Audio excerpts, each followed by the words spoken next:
2004 திருட்டு விசிடியை ஒழிக்க நடவடிக்கை எடுத்ததுக்காகவும் திரையுலகுக்கு சலுகைகள் அறிவித்ததுக்காகவும் கலைத்தாய்க்கு கலையுலகின் நன்றி விழான்னு திரையுலகம் நடத்தின பாராட்டு விழா தான் இது. அன்னைக்கு மிக முக்கிய நிகழ்வாக இந்த விழா கருதப்பட்டதற்கு காரணம் 1996 நடந்த பல அரசியல் சம்பவங்களுக்கு பிறகு ஜெயலலிதாவுக்கு நடத்தின பாராட்டு விழாவில் தலைவர் ரஜினிகாந்த் அவர்கள் கலந்துக்கிட்டது தான்.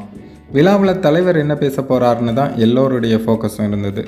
பொதுவாக தலைவர் கலந்துக்கிற எந்த ஒரு விழாவாக இருந்தாலும் கடைசியாக பேசுகிறது தலைவராக தான் இருக்கும். ஏன்னா அவர் தானே உச்ச நட்சத்திரம். இந்த விழாவிலையும் எல்லோரும் பேசி முடிக்க அடுத்ததாக சூப்பர் ஸ்டார் ரஜினிகாந்த் அவர்கள் பேச போகிறார்னு சொன்ன உடனே தலைவருக்கே உண்டான ஸ்டைலில் டக்குன்னு எந்திரிச்சு நடந்து வர அரங்கமே அதிர்ந்தது.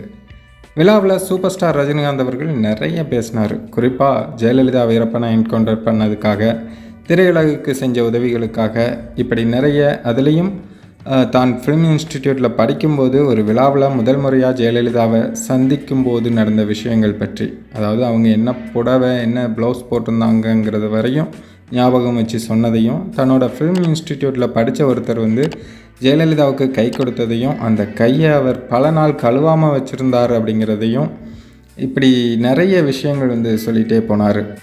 தலைவர் இப்படி சொல்ல ஜெயலலிதா குலுங்கி சிரிக்கன்னு அந்த விழாவே வேறு லெவலில் இருந்தது. அதுலேயும் தலைவர் பேசினதில் ஹைலைட் என்னென்னா, அதுக்கு முன்னாடி பேசின அத்தனை திரையுலக பிரபலங்களும், அதாவது கமல்ஹாசன், விஜயகாந்த் உட்பட எல்லோருமே ஜெயலலிதா பேரை சொல்லும்போது அம்மா, மேடம், தலைவி அப்படின்னு சொல்ல, தலைவர் மட்டும் ஒவ்வொரு தடவையும் ஜெயலலிதா பேரை சொல்லும்போது ஜேன்னு ஷார்ட்டாக ஸ்டைலாக சொன்னப்போ அரங்கமே அதிர்ந்துக்கிட்டே இருந்தது. அதெல்லாம் அந்த மனுஷனுக்கு மட்டுமே இருக்குது கெத்து. அதுக்கப்புறம் பேசின ஜெயலலிதா அன்பு சகோதரர் சூப்பர் ஸ்டார் ரஜினிகாந்த்னு சொல்ல அதிர்ந்த அரங்கம் அடங்கிறதுக்கு பல நிமிடங்கள் ஆனது.